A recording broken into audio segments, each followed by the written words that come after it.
әсілі оқушыларымыз.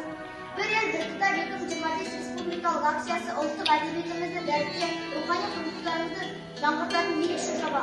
Бұл жобада біздің әнұранымыздың авторы көрнекті ақын Жұмекен Нәжімедиевтің ғажайып туындылары ұсынылған. Жас достар, жүрегімізді кітаппен сусындатып, рухани азық алайық. Осы челленджді 6-шы А сынып оқушыларына жолдаймыз.